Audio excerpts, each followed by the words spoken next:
नमस्कार. आपलं RBN न्यूजमध्ये सहर्ष स्वागत. नमस्कार. नमस्कार. मी मल्लिकार्जुन शिवानंद हत्ती, राहणार जत. तुमची माहिती थोडी सांगाल?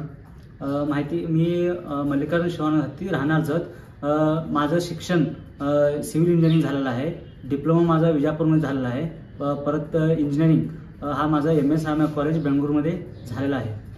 मी जत नगर परिषद निवडणुकीमध्ये नगराध्यक्ष पदासाठी अपक्ष उमेदवार असं मी अर्ज दाखल केला आहे आणि मी लढवण्याचे ठाम निर्णय घेतले आहे. तुम्ही पक्षाच्या तिकिटावर न लढता अपक्ष म्हणूनच निवडणूक जो लढण्याचा निर्णय घेतलाय, का बरं? माझे विकासाचे विचार ठाम आहेत आणि तो मुद्दे जे विकासाचे मुद्दे आहेत ते अगदी बरोबर आहेत आणि ते विचार माझे खूप चांगले आहेत, जेणेकरून आजपर्यंत कोणीही असा विचार केलेला नाही. त्यामुळे मी अपक्ष लढण्याची विचार आहे. पक्षातर्फे असला तर हा काम करण्याची दबाव येऊ शकते, म्हणून अपक्ष असल्याचे निवडून आणण्याची दबाव कुठलेही नसतात. काम सुखरूपपणे यशस्वी होतात. तुम्ही कोणत्या मुद्द्यावर ही निवडणूक लढवत आहात? माझा ठाम मुद्दा म्हणजे नगर परिषदाचा इन्कम पण व्हावं आणि लोकांचा सेवा पण व्हावं, ही माझी वैयक्तिक खूप मोठा मुद्दा आहे. तुमच्या मते शहरातील 3 समस्या कोणत्या? एक तर सगळ्यात मोठा समस्या म्हणजे पाणी पुरवठा आणि 2 नंबर आहे रस्ते, ड्रेनेज. परत सगळ्यात महत्त्वाचा मुद्दा म्हणजे बाजारपेठेत शौचालय नाहीत लोकांना, ते मुद्दे आहेत माझे. मग या मुद्द्यांसाठी तुम्ही कसं काम कराल? माझं वैयक्तिक विचार आहे की प्रत्येक वार्डात व जनसंख्ये कुठं रोज जास्त असतात कामाच्या विचारानं तिथे महिलांना आणि पुरुषांना पे अँड यूज टॉयलेट केली पाहिजे. पे अँड यूजच का कारण म्हणजे इकडं नगर परिषदला इन्कम पण वाढतो, परत इथं लोकांना सेवा पण होतो.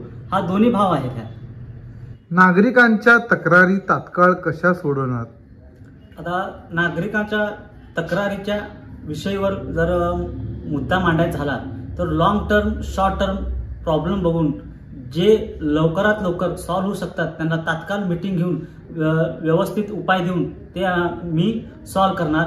आणि परत जे लॉंग टर्म आहेत ते मोठ्या लोकांशी जे अनुभव आहेत त्या प्रॉब्लेममध्ये त्यांचं सहकार्य घेऊन मी सॉल्व्ह करणार. आणि त्यात मुळात मी सिव्हिल इंजिनिअरिंग असल्यामुळं मला हेच शिकवण्यात आले की तुम्ही इंजिनियर तेव्हाच होताय जेव्हा प्रॉब्लेम सोल्युशन हुडकताय, त्यालाच इंजिनियर म्हणतात. हे मी माझ्या जीवनात आयुष्यात मूळ जीवनात मी घेतलेलं आहे की कुठलाही प्रॉब्लेम आला तर त्याला सोल्युशन हुडकला तरच आपलं जीवन सुधारणं आहे. हेच विचार मी नगर परिषदच्या प्रॉब्लेममध्ये पण घेऊन येणार. मी नगर परिषदेमध्ये अपक्ष उभारत आहात, मग तुम्हाला पक्ष नसल्याचा तोटा होणार का? नाही, अजिबात नाही. पक्ष नसलेला तोटा काय होणार? उलटा पक्ष नसलेला मला फायदा आहे, कारण माझे विचार ठाम आणि लोकांना मानण्यासारखं आहे. आणि मी जे सिव्हिल इंजिनिअरिंग काम केलं आहे त्यामुळे मला सगळी माहिती आहे की कुठलं काम किती पैशात आणि काय बजेटमध्ये होतं आणि प्रामाणिक पद्धतीने मी करणार आहे काम. त्यामुळे आहे की नाही, त्यामुळे सगळं काम ट्रान्सपरन्सीनं होणार आणि परत 1 नंबर होणार. आणि हे जे मी विजनरी आणलोय ते आजपर्यंत जतमध्ये कोणी आणले नाही. त्यामुळं मला काही असं व्यथा नाही की मी अपक्ष लढत आहे. शहराचा विकास आराखडा मास्टर प्लॅन तयार करण्यासाठी तुमची भूमिका? माझी भूमिका पहिल्यांदा प्रत्येक घरोघरी नळ पुरवठा योजना आता नरेंद्र मोदीजींनी आणलेलं आहे ते पोहोचवण्याचं काम मी ट्रान्सपरन्सीनं करणार.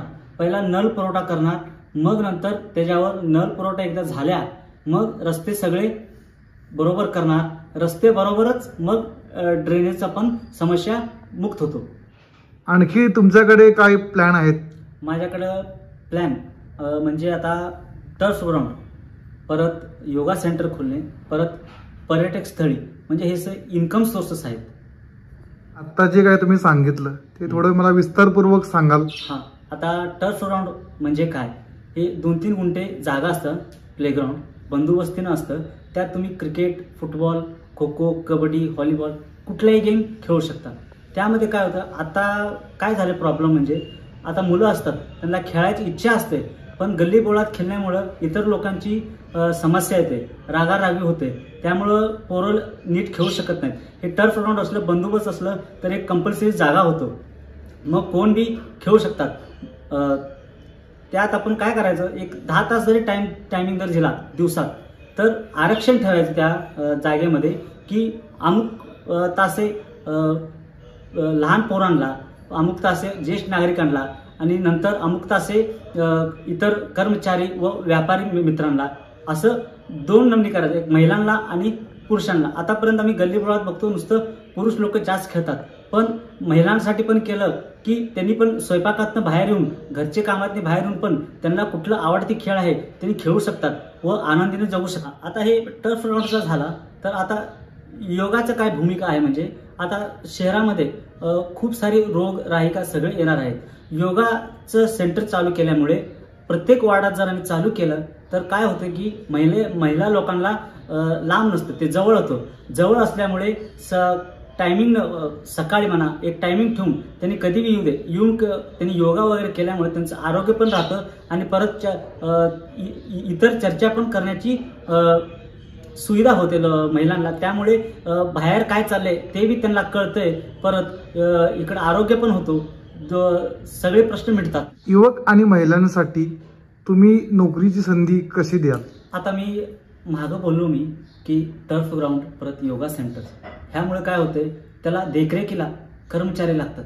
त्या कर्मचारी प्रत्येक वार्डात 2 टर्फ आणि 2 योगा सेंटर म्हणजे 4 झाले. आपल्याला वार्ड आहेत एकूण 11 वार्ड, म्हणजे त्यात झाले 44 कर्मचारी लागतात. ते आपण शिफ्ट वाईज जरी 2 जरी कर्मचारी जरी ठेवले एका दिवसात तर ते झाले 88. असं हे वाढत. अजून एक मोठा उपाय म्हणजे उद्योग म्हणजे नोकरीसाठी लोकांना आहे की वसुली विभाग म्हणजे नगर परिषदचा पाणीपट्टी व घरपट्टी वसूल करण्यामध्ये कर्मचारी आपण वाढवू शकतात. ते कसं म्हणजे की आता घरपट्टी पाणीपट्टी लोकांचे असतात 800 पासून 50,000 लाखापर्यंत पण असतात. ते एकदम लोकांना भरायचं होत नाही वर्षाला. मग आपण काय करायचं, पतसंस्थेचे पिग्मी एजंट कसं रोज जाऊन गोळा करते तसं आपण कर्मचारी जर लावले, स्वतः जर जाऊन प्रत्येक घरी जाऊन त्यांनी जर गोळा करायला लागले तर थोडं अमाऊंट होतो. मग ते थोडं अमाऊंट लोकांना शक्य होतो व त्यांना कामं पण मिळाले आणि परत नगरपालिकेचा जो पाणीपट्टी व घरपट्टी आहे ते वसुली पण होतात.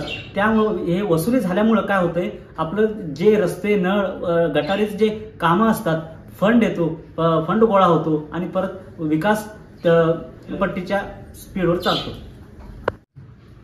आता घरपट्टी पाणीपट्टी वसुलीची म्हणजे ते काय फार मोठी नाही. आता लोक एकदा 5-5, 10 वर्ष भरत नाही, पण एकदम सक्रियपणाने एकदम सुवर्ण संधी आहे. म्हणजे जे आयडिया मी काढलेला आहे एकदम सुवर्ण पद्धतीत आहे. जसं पिग्मी एजंट गोळा करतो, आता एक्झाम्पलमध्ये घेऊया आपण. आता एकाची घरपट्टी 1200 रुपये म्हणून समजा वर्षाला, तर ते महिन्याला होते फक्त 100 रुपये, आठवड्याला होते ते 25 रुपये. आपण जरी रोज जर आम्ही कर्मचारी आमचे जर लोकांकडे गेले, त्या लोकांकडे त्यांनी आठवड्याला एकदा 25 रुपये देण्याची शक्यता कुठलाही गोरगरीब असला तरी क्षमता आहे. असं हे केल्यामुळे आपला फंड जो आहे घरपट्टी पाणीपट्टीचा तो वसूल होतो. शालेय विद्यार्थ्यांसाठी तुम्ही काय करणार? शाळा विद्यार्थ्यांसाठी आता सध्या जतमध्ये एक वाचनालय आहे, पण ते सामाजिक असा वाचनालय आहे. डिजिटल लायब्ररी करणार, ज्यामध्ये 500 ते 100 500 ते 1000 विद्यार्थी येऊन त्यांनी डिजिटल लायब्ररीवर म्हणजे कॉम्प्युटरवर त्यांनी अभ्यास करू शकतात, ऑनलाईन अभ्यास करू शकतात. यूट्यूब वगैरे इतर काही फ्री सेवा आहेत आता चालू आहेत, त्यांचा लाभ घेऊ शकतात. परत मॉक टेस्टिंग वगैरे सगळं होतात त्यात, त्यामुळे विद्यार्थी सगळे लाभ घेऊ शकतात. तुम्ही जनतेला काय आव्हान करणार? मी जनतेला एकच आव्हान करतो की मी अपक्ष उमेदवार आहे, मला प्रचंड बहुमताने निवडून द्या. मला प्रचंड बहुमताने जर निवडून दिला तर येणाऱ्या काळात युवकांना इतर ग्रामपंचायत असेल, जिल्हा परिषद असेल, MP MLA येणारे जे काळात जे लढवणूक आहेत, जर तुम्ही अपक्ष जर माझ्यासारख्यांना चांगल्या विचारधारा लोकांना जर निवडून आणला तर येणाऱ्या काळात युवक ते राजनीतीमध्ये चांगले विचारधारा असलेले उतरतात व त्यांना कॉन्फिडन्स येतो की होय बाबा आमची विचारधारा असल्यामुळे लोक आम्हाला निवडून देतात. त्यामुळं काय होतं, कॉम्पिटिशन वाढतो राजनीतीमध्ये. राजनीती हा राजनीती राहत नाही. कॉम्पिटिशन वाढल्यामुळे एक स्पोर्ट होतो. हे स्पोर्ट्स काय होतो, चांगल्या विचाराची राजनीती होते. त्यामुळे विकास 100% चांगला होणार. धन्यवाद.